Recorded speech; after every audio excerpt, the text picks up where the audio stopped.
Welcome back. We'll be starting the newspaper reviews with The Nation.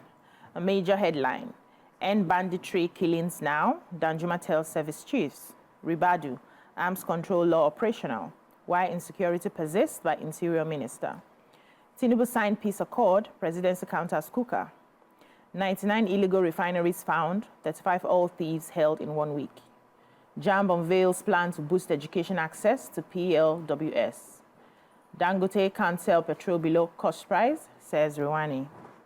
Cameroon begins release of water from Lagdo Dam. Rivers PDP elders tackle Ada George for attacking Wiki. What stories do we have in The Nation?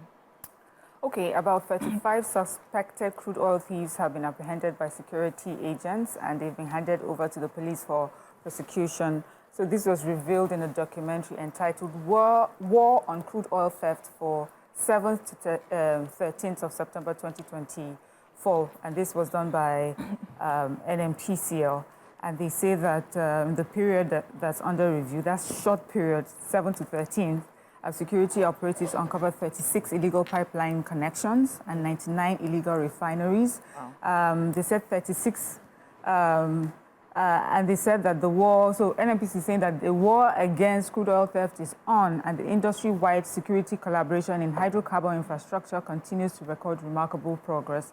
So we're happy to hear that. But to see how widespread this crude oil theft is, despite the security operatives on ground, is quite marveling. They said that the 218 incidents were recorded across several locations in the Niger Delta region from different incidences of security operatives of Tantita Security Services. They said that 32 incidents were recorded in the Western Corridor, 61 in the Central, 77 in Eastern, and 48 in the Deep Blue Water.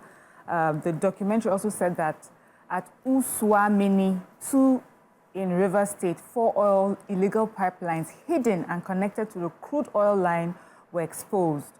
How the time it took them to have connected that. I mean, I'm imagining there is an intricate process, you know, to be able to do that, and it will take time. For them to have had the time to do all that. Nobody saw? No one saw, no one said anything. Whew. Anyway, they are working. They are working on it. They're investigating. They are catching them. They are handing them over to the police. Yeah, thank God. That's where we are. Ramatu, you have Okay, so I have the dam gist. They said the Nigerian Hydrological Services Agency wishes to notify the general public that the authorities of the Lagdo Dam in Cameroon have communicated to the agency that they will initiate controlled water releases at a rate of 100 cubic meter per second. Total will be 8,640,000 cubic meter per day, starting Friday, 17th September 2023. They said the water discharge is anticipated to progressively escalate to 1,000 cubic meter per second over the next 7 days, based on the inflow from the upstream Garua River, which serves as the primary source into the reservoir and a significant tributary to the Benue River. They said the dam operators have indicated that the planned water discharges will be gradual to avoid surpassing the conveyance capacity of the Benue River system and triggering substantial flooding.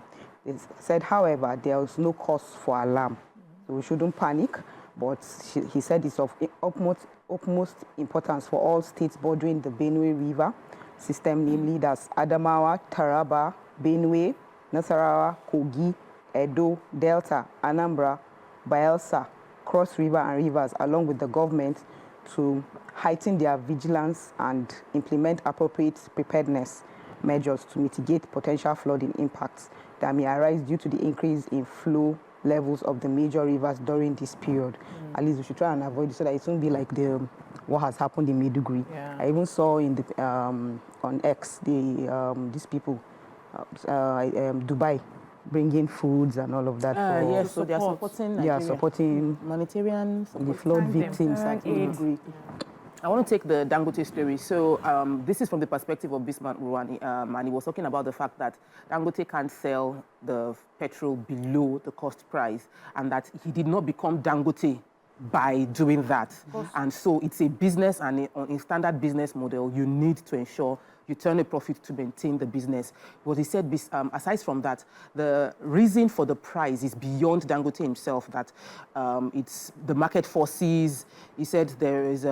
the climate is marked by currently in Nigeria, there's high fuel price, there's scarcity of fuel, There's uncertainty regarding availability of fuel, and the Dangote refinery is promising that they will address these things, especially availability will be discussed. Quality would also be discussed, and if they are making that assurance in difference to the amount of money, and the amount of money is corresponding with what it costs them to produce, then there should be no complaint. We should enjoy the benefits, and over time, if the general climate changes, we should see a drop in prices. Yeah.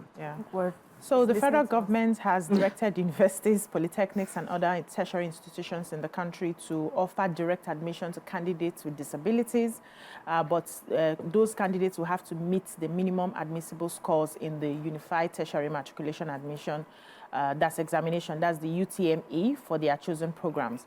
So the government said the decision is in line with its target of enrolling 825,000 students with disabilities in the next 5 years.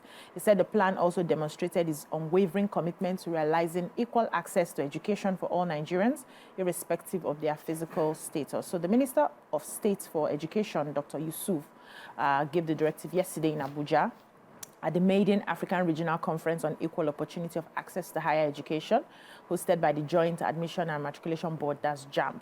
And he said the move was part of government's commitment to ensuring education for all, especially for people with disabilities across the country. So now they are able to get into universities without having to write. Once their scores meet up to the standard and the course they want to read, they don't need to go writing those examinations again. And I think it's a good one. I did a bit of work on something like that in my master's in education, where we wanted to talk about balancing out education in such a way that even the persons with living are mingled into, it's called inclusive education, where they have access to education at the normal level instead of putting them in special schools, so that even children get used to them. As you become an adult, you understand that this person is part of us. Exactly. Wow, that's very good. And all of that.